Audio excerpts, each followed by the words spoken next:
ओम कृष्णाय वासुदेवाय हरे परमात्मने प्रणतक्लेशनाशाय गोविंदाय नमो नमः। नमस्कार बंधुओं, आप सभी का स्वागत है हरि भजन में। आज हम खटतिला एकादशी के उपलक्ष्य में आपको खटतिला एकादशी व्रत की कथा सुनाने जा रहे हैं। युधिष्ठिर पूछते हैं, भगवान श्री कृष्ण से कहते हैं कि जगन्नाथ श्री कृष्ण भगवान आदि देव जगतपते माघ मास के कृष्ण पक्ष में कौन सी एकादशी होती है, उसके लिए कैसी विधि है तथा उसका फल क्या होता है। महापराग की कृपा करके ये सब बात मुझे बताइए।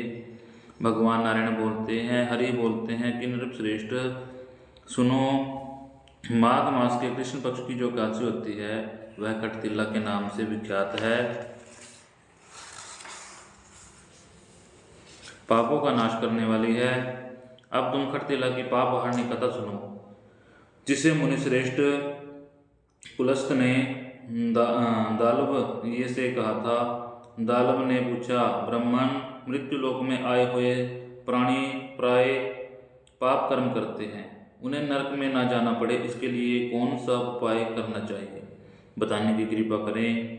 तब पुलस्त जी ने कहा, महाभाग, तुमने बहुत उत्तम बात पूछी है,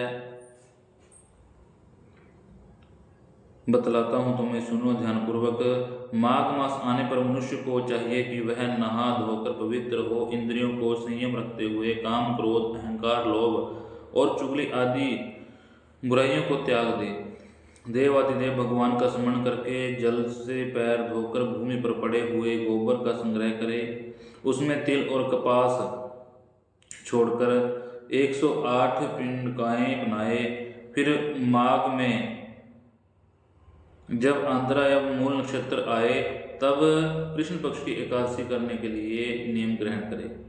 भली भांति स्नान करके पवित्र हो, शुद्ध भाव से देवादिदेव श्री विष्णु की पूजा करे।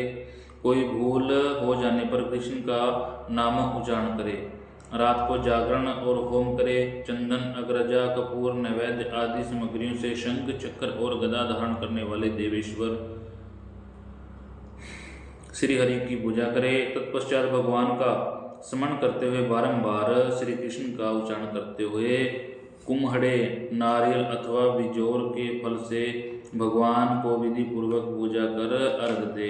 अन्य सब सामग्रियों से के अभाव से 100 सुपारियों के द्वारा पूजन और अर्घ दान किए जा सकते हैं। अर्घ का मंत्र इस प्रकार है, कृष्ण कृष्ण कृपालु सतवम गतिनाम गतिर्भव संसारं वर्मगानां प्रसीद पुरुषोत्तम।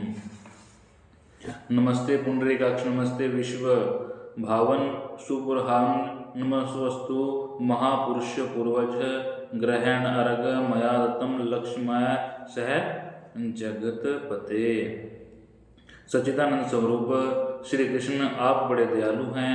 हम आश्रयहीन जीवों के आप आश्रयदाता होइए। पुरुषोत्तम, हम संसार समुद्र में डूब रहे हैं, आप हम पर प्रसन्न होइए। कमल नयन, आपको नमस्कार है। हे विश्व भावन, आपको नमस्कार है।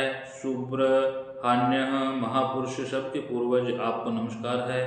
जगतपते, आप लक्ष्मी जी के साथ मेरा दिया हुआ अर्घ स्वीकार करें।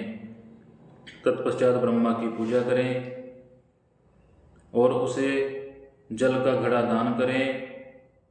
तत्पश्चात ब्राह्मण की पूजा करें, उसे जल का घड़ा दान करें। साथ ही छाता जूता और वस्त्र भी दान करते समय ऐसा कहें कि इस दान के द्वारा भगवान कृष्ण मुझ पर प्रसन्न हों। अपनी शक्ति के अनुसार श्रेष्ठ ब्राह्मण को काली गो दान करें। द्विज श्रेष्ठ विद्वान पुरुषों को चाहिए कि वे तिल से भरा हुआ पात्र भी दान करें।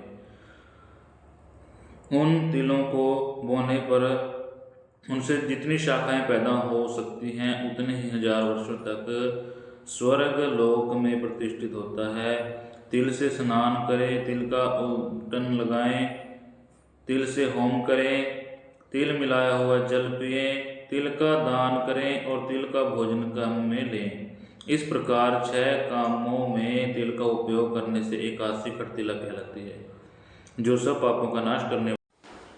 सो आज मैं अपनी वाणी को यहीं पे विराम दूंगा।